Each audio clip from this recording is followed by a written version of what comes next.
as I was learning these things, and I would see a word and I'd be like, I know what that means now. I didn't even have to look it up. And that was so just like, that was my aha moment.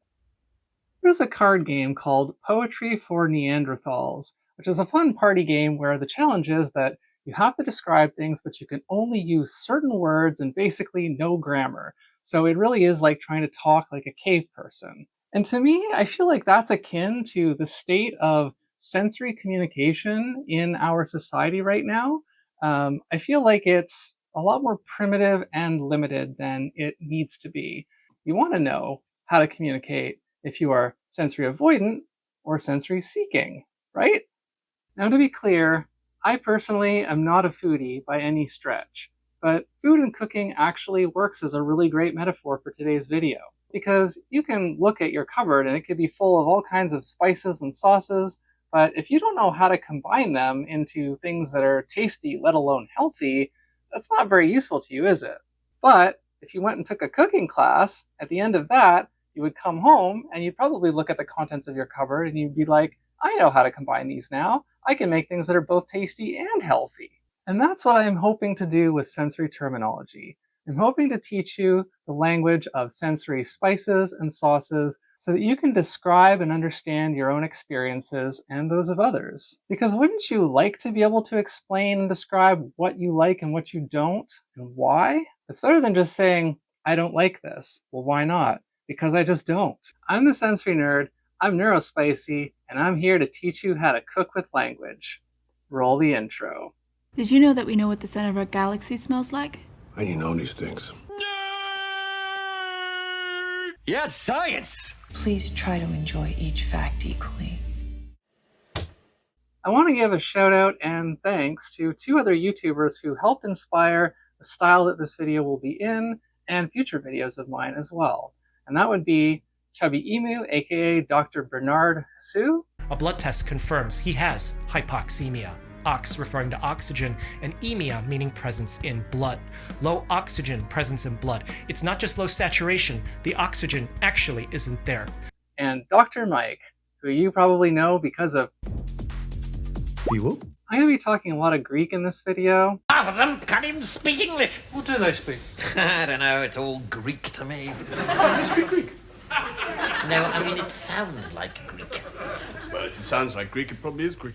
But I am a linguophile, and I have really been enjoying learning Greek. Or rather, contextualizing Greek, because it turned out I already knew a lot of it, I just didn't know that I knew. Hi, Sensory Nerd here. Are you enjoying this video? Well, if you are, could you do me a little favor? Can you like and subscribe? It really helps the channel. Thanks. Now back to the video. So let's review the Sensory Terminology Interpretation Manual, shall we? So now we're going to look at the Sensory STEM Guide, which stands for Sensory Terminology Interpretation Manual. And again, if you are a linguistics nerd, if you just like language, you don't even have to be like super linguistics nerd, but if you enjoy language and you enjoy understanding what words mean and where they come from, you'll probably enjoy this. But again, we're talking about these Greek Lego bricks that I have learned to put together here. So there's just the story here. The first page explains these different words, a lot of Greek words that you already know, and explains what a few things mean, like autism, epilepsy. One of the ones that I gave you is stimming, because I thought it might be interesting for some people to know the technical term for stimming. And that is autostatic praxia, or rather, that's the word that I've invented. That's not an official term. It's a word that I have built out of these Lego bricks. So it's the autostatic praxia. Auto means self, static means steadying, and praxia is action or conduct. So autostatic praxia literally means self-steadying action, which is what stimming essentially is. And echolalia and echopraxia echolalia is repeating things that you hear, and echopraxia is repeating movements or motions, not specifically of other people. So on the next page here, I'm not going to go through it in super deep depth, but just to give you an idea. So sound and vision I've paired together because they're very often kind of thought of together. So I've explained, what sensitivity to noise is, what hypersensitive hearing is. They're two different things, but they can relate to each other.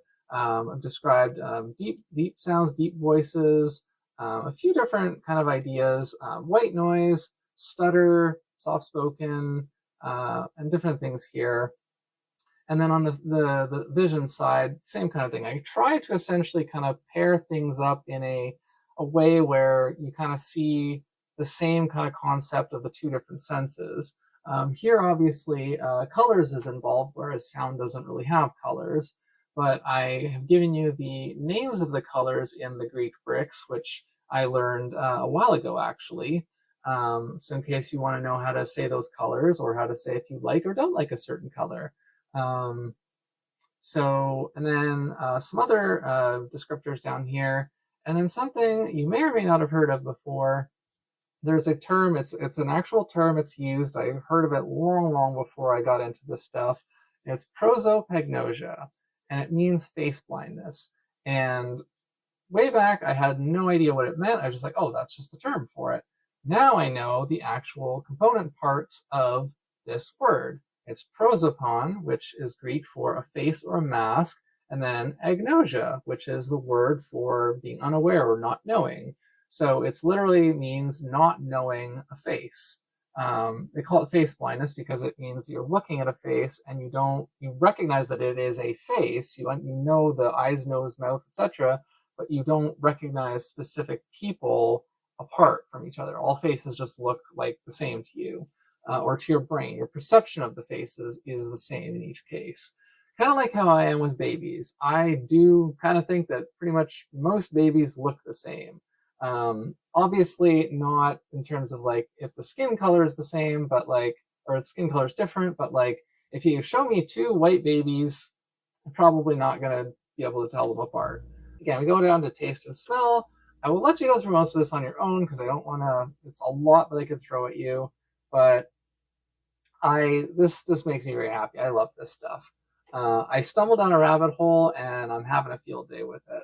So here we've got taste and smell, because again, like sight and sound, taste and smell very often are talked about together. And actually they do interlink, because smell is actually a big part of taste. And that's why I say, like, if you don't like the taste of something, plug your nose and eat it.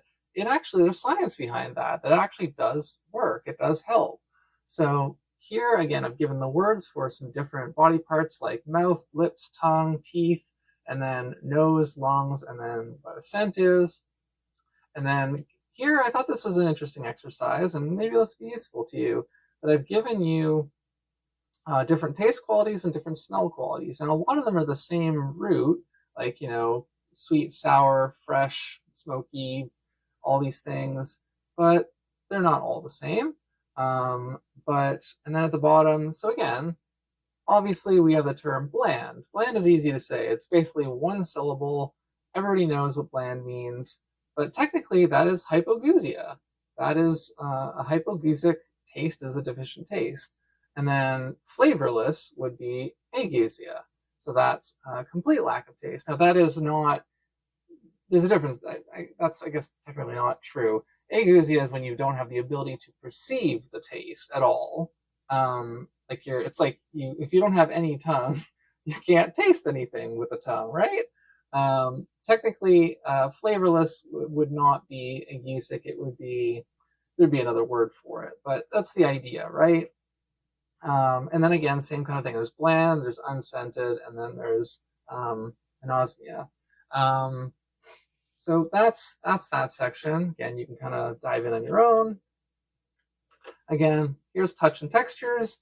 This is a big one, and I've got on the left side, the left column is sensitivity to textures, including fabric and food, and then on the right side is a few other little fun things that I've given you to kind of play with.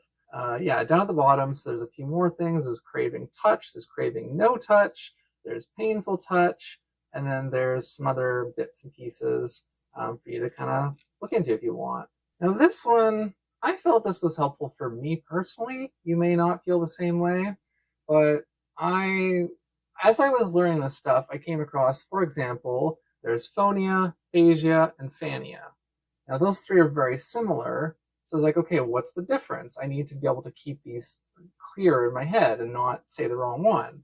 So phonia is the actual emitting of sound. Phasia is speaking, or kind of the intent or the content of the speech. And then phania is to show or make appear. So that is about showing, revealing, or not showing, but it's like appearance. So phonia and phasia are related to each other. Phania is a bit different, but you can use your appearance to communicate. So it's kind of like a form of, if you kind of get what I'm sort of saying. But then further down, you've got acroasis, which is listening, and then acoustos, which is heard. So I've got the act of doing the thing and then the past tense. Now, just like in English, we have, we have present tense, we have we have stand, standing, and stood. So those are the three tenses of the same verb. So I try to do kind of a similar thing here, although like the root's not, usually when you're describing something, you're talking about it either actively happening or having happened.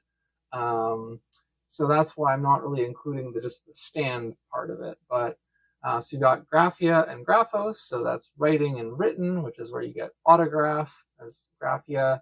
And then where else have we got here?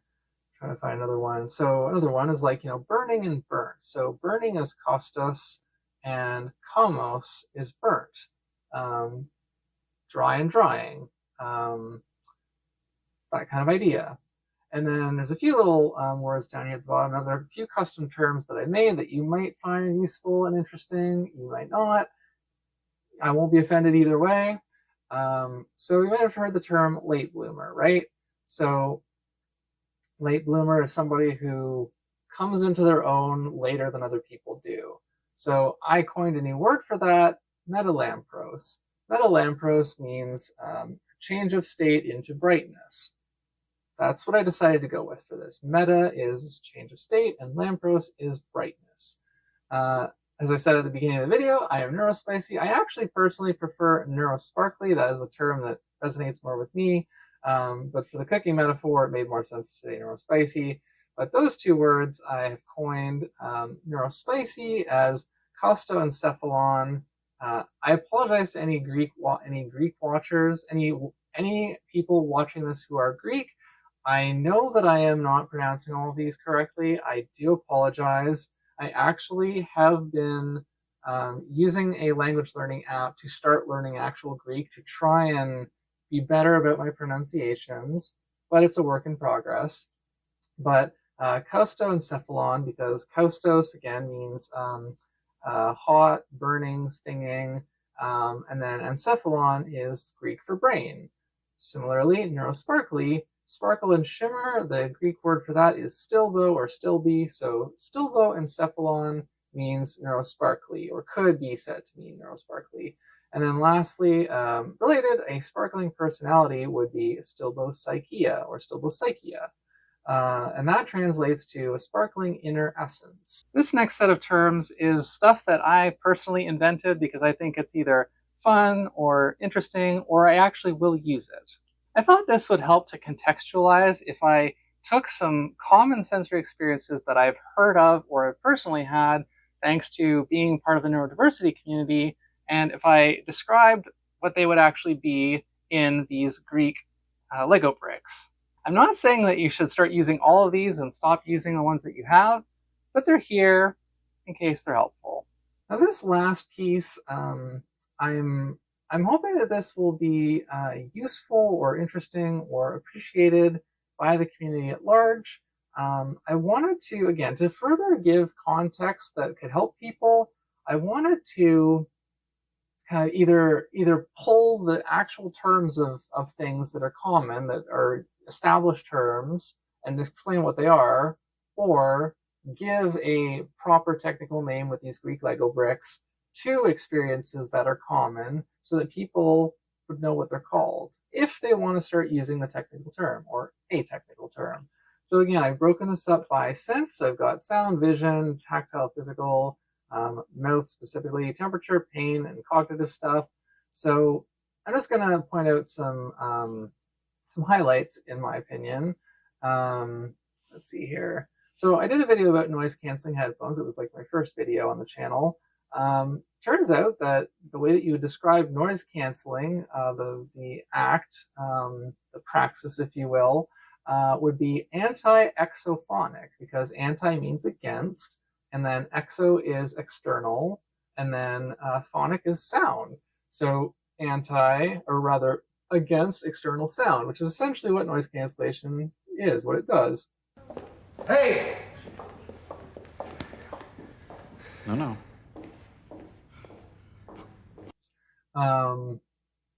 Now this one, it popped into my head, and I'm like, I'm gonna figure out what to call this. If you've gone to the dentist, hopefully you have at some point in your life, you probably heard the dentist drill, and that sound probably bothers you, probably a lot of people. And I don't love it either, especially I tend to wear earplugs at the dentist because of it.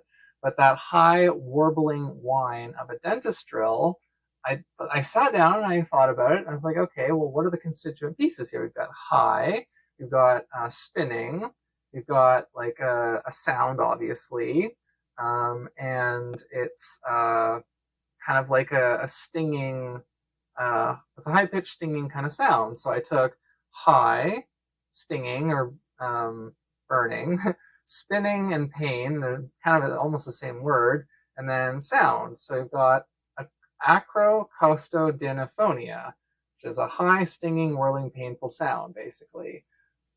It's kind of overkill, but I thought it was fun, so there it is, if you want to use it. Berlin syndrome is something that I learned about while I was way back when I was reading Temple Grandin's book. Thought that was interesting. Visual snow, which is a thing that exists that is not very common. That's a thing where you're constantly seeing like white static in your vision. And that is, I think that's kind of a neurological thing, but the Greek word for snow is kionos. So kionopsia would be visual snow. And if you've ever done one of those little exercises where they say, look at a point on a page or on a screen and like stare at it for like, 30 seconds, and then you look away and you have that ghost shape in where you're looking, that is actually called palinopsia. That is the visual echoing of an object after you look away from it. Aphantasia, if you haven't heard of this, that is the actual standard accepted term for the inability to picture something in your mind. So say like, imagine this or picture this, and if you can't, it's interesting is they figured out this was a thing by accident, because everybody just assumes that their experience is normal until they hear other people talking about something. They're like, wait, I don't experience that. What are you talking about? That's how they find out about things like kionopsia and aphantasia. Now here's one, subtitles.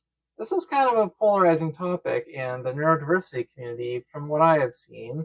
Do you like subtitles? Do you not like them? Do you find them helpful? Do you find them... I'll be honest, I personally have always found subtitles to be very distracting. If the audio is in English, I don't want subtitles because my brain is like, there's text there, I need to read it, even though I don't, because I can hear it and I am fortunately able to process the audio okay. I can follow it. I don't need subtitles. Apparently a lot of people do want or need subtitles. And again, that's valid. That's not me, but that's still valid. But I came up with a technical name for subtitles, again, because I was just on a kick, why not? So I came up with Crestocamologia, which stands for good and useful, which is the Cresto. Camile, again, I'm not sure I'm pronouncing that right, but that stands for basically ground level. And then logia is words. So it's helpful or useful ground level words. And I say ground level because it's basically on the bottom of the screen usually. So again, if you're preferring or not preferring them, I am a not preferring. Anyways, that's aside. Weighted blanket. This is another one that's kind of not polarizing necessarily, but usually people either like a weighted blanket or they don't really like a weighted blanket. Again, I happen to be one of the people, I don't like weighted blankets. They make me feel trapped and constricted, and just I don't like it. It doesn't work for me. But if you do like weighted blankets, the term that I've come up with that could describe those would be a bariatric problema. And now what that stands for, bariatric, you may have heard of bariatric surgery. Bariatric stands for heavy medicine. Bari is heavy, and atric or iatric is the medicine. And then problema is a covering or a cloak. Clumsiness is disproprioception. I know I'm pronouncing that right. No, sorry, that's clumsiness. Dizziness is vestibular agnosia. Clumsiness is disproprioception. And then motion sickness is kinetosis, because kine means movement, and nosos. See, I was just thinking, like, wait, shouldn't it be kinenosis? But no, in Greek, the way they do it, because kinenosis is a bit awkward to say, so sometimes they'll either add a letter or they'll switch a letter to make it flow better. Kind of like when you say, like, an apple instead of just a apple. That's awkward. So it's, instead of kinenosis, it's kinetosis, because it's a little easier to say that way. Enteroagnosia would be the term for when you're maybe in a hyperfocus spell and you are unaware, like you're not aware anymore of your hunger or your bladder or anything like that. So, and it's not necessarily intentional. It's just when you get super hyperfocused, you can unintentionally end up tuning that stuff out. When you're not aware of it anymore, that becomes the agnosia part. And interoception is your internal body state. Hyperinteroception, on the other hand, would be the flip of that, where you're too aware of your internal body state. So when you're constantly aware of, like, your heartbeat or your digestion or whatever else. And then enterolepsy, which is kind of a sort of, this is actually kind of the spectrum of it, really, now that I think about it. So enteroagnosia is being unaware of tuning it out, being so hyper-focused that you don't realize how hungry you are, how badly you have to pee. Enterolepsy would be when you suddenly realize it again. The lepsy is the being seized by. You're being seized by your internal state. You're suddenly aware of it again. And then on the other hand, the flip side is hyperinteroception. Now, this next bit here, I know this is kind of small on the screen, so I probably could have zoomed in on it a little bit more. So then the next one here, so stereo. I know what you're probably thinking. Stereo, that's the thing that plays music. Sort of.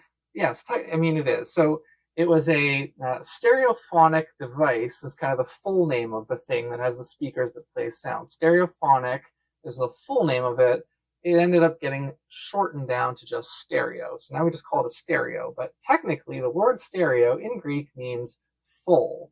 So a stereoagnosia is a special thing, and it's the inability to recognize an object by the physical feel of it. So a, again, means without. Stereo is fullness, and then agnosia is unawareness. So that's another A. It's agnosia is awareness, and then agnosia is unaware. So it's without, fullness, unaware. I wouldn't have called it that probably, but, and then paralysis and dyspraxia are there. So we're going to go back out and we're going to look at this last page here. So there's some things. I'm looking at an outdated version of this document, so it's missing a piece here, the sensitivity to spicy foods, which is already covered actually. The sensitivity of cold teeth is here, dry mouth, aftertaste, stuttering. A lisp would be a dyspraxic glossa, because dyspraxic stands for dysfunctional action, and then glossa is tongue. Hypothermia, hyperthermia, Raynaud's phenomenon, and then some other things in here. Monotropism you might have heard of. Terpnothesia is a term that I invented that I love because it means sensory delight. It means feeling sensory delight. And then terpnolepnosia. Terpnolepnosia. What an odd thing to say. is, again, this is like 4 different Lego bricks basically. There's terpno, which is pleasure. Terpnos is the full word. Lepnos, or lepto. I have to double check that one, but either way, that's the being seized part.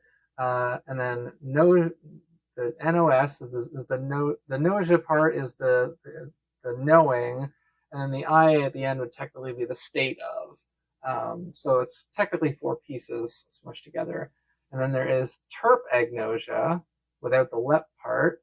Terpagnosia is basically delightful unawareness. So that's where you get blissful ignorance from. And then acrophobia would be a fear of heights. Sensory adaptation, that's a cool one. I'm going to be doing a video about that later. Sensory adaptation is why you can't tickle yourself, amongst other things. And then synesthesia, alexithymia, and anhedonia. Those are the ones. So again, you can look into those if you want to. They're here.